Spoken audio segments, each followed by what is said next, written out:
Monkey pox का कहर दुनिया भर में बढ़ता जा रहा है। आलम यह है कि भारत में भी मंकी पॉक्स संक्रमितों की संख्या जो है वो बढ़ रही है। केरल के बाद अब देश की राजधानी यानी दिल्ली में भी मंकी पॉक्स ने दस्तक दे दी है, जो देश के लिए एक चिंता का विषय बन गया है।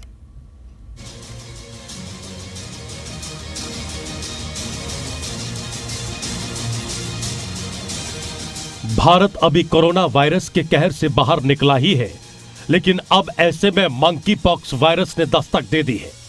केरल में जहां पहले से ही 3 संक्रमितों की पुष्टि हो चुकी है, वहीं देश की राजधानी में भी मंकी पॉक्स का पहला केस सामने आया है। दिल्ली में मिले संक्रमित की कोई विदेश यात्रा की हिस्ट्री सामने नहीं आई है। हालांकि संक्रमित हाल ही में हिमाचल प्रदेश से आया था।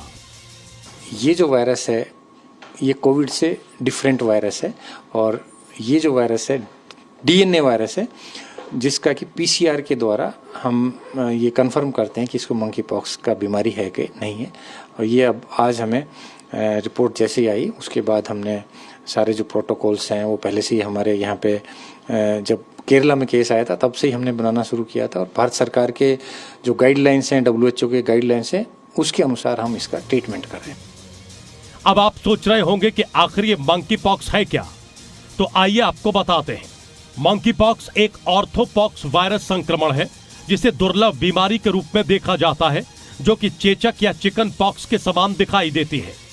ये बीमारी सबसे पहले 1958 में बंदरों में दिखाई दी थी, जिसकी वजह से इसे मंकी पॉक्स नाम दिया गया।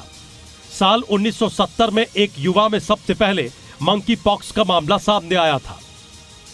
मंकी पॉक्स वायरस कितना खतरनाक है ये आप समझ गए होंगे, और यही वजह है कि मंकी पॉक्स का केस दिल्ली में मिलने के बाद मुख्यमंत्री अरविंद केजरीवाल ने ट्वीट किया और कहा कि मंकी पॉक्स का पहला मामला दिल्ली में सामने आया था, मरीज स्थिर है और ठीक हो रहा है, घबराने की जरूरत नहीं है, स्थिति नियंत्रण में है। हमने एलएनजेपी में अलग आइसोलेशन वार्ड बनाया है।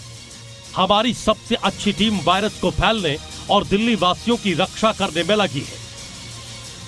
सीएम केजरीवाल की तरह केंद्र सरकार भी मंकी पॉक्स को लेकर अलर्ट है। इस महीने की शुरुआत में केंद्र ने राज्यों और केंद्र शासित प्रदेशों से मंकी पॉक्स के किसी भी संदिग्ध केस या पुष्टि होने पर तैयार रहने को कहा है।